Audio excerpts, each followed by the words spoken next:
I do look at you, and I do try to think back to 2006. Not all of you, because some of you are older than that. But I do look at you, and I do think back to 2006 when we went into opposition. And I do remember about 6 to 8 months in, the most shocking thing is what you just don't know. There's a whole bunch of stuff in the council machinery going on, and you've got no idea of it. And maybe if you're any good, you can work out what used to happen and maybe where you should start digging. But actually, you're operating out of ignorance. And if anything underlines that tonight, it's the 2 speeches we heard. Can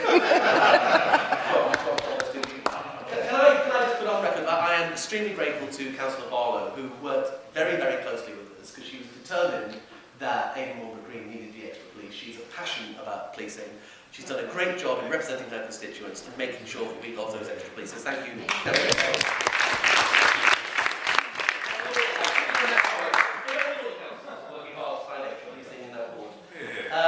I think what we inherited was 32 cuts from government you support and the mayor you support. And that's verified, it's police figures, they're from it's on the website, you can look at them anywhere, it's widely accepted, that is exactly the truth. The second thing is, I can see you all sat around, well, how do we get out of this one?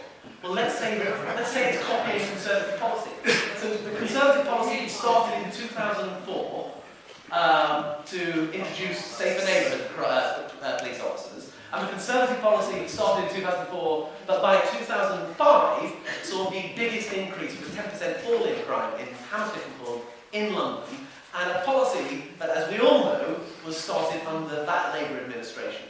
Now, what your administration did, as we accepted, and I think we supported you throughout your time on policing, was you got off to a good start. You made the right noises. I was a little surprised as the councillor of Hammersmith Broadway to see that you'd removed all the safety neighbourhood team and cut it in order to put your pilots into place. And you, as we remember, argued that your pilots would bring down 80% cuts in crime, and that all you needed was a London Conservative mayor, and you would see even more of those pilots rolled out across all 16 wards.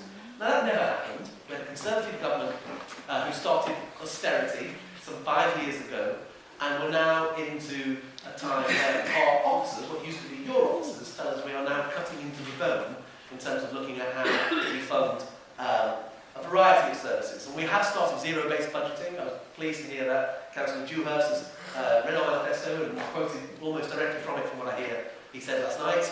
And I was negotiating moving on with something like this. So we have to make some hard choices. But the first thing we did was decide to put more police on the streets than you, and to do it honestly without subterfuge. So that doesn't mean going to the bid and including their figures. It doesn't mean including anyone else's figures. It means negotiating money, which we then, as a cabinet, decide to spend on policing. And therefore, within our first 8 months, we have put the largest number of council-funded police officers in this borough's history.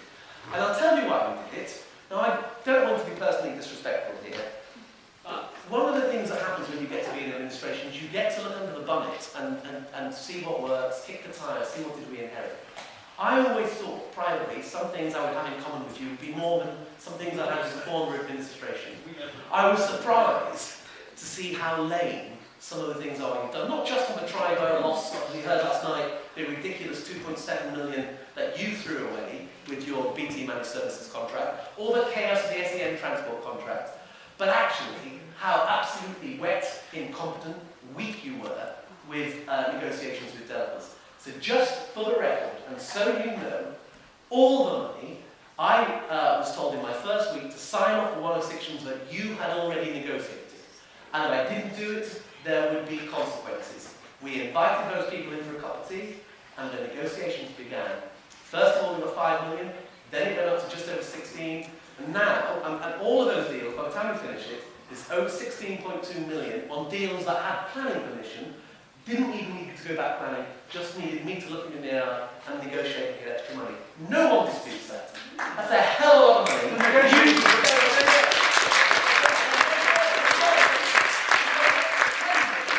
An extra 10 million on a deal we are going to have to take back to planning application. An extra 10 million. So just 8 months in, £26 million. Not for us, not for these councillors, but for fine people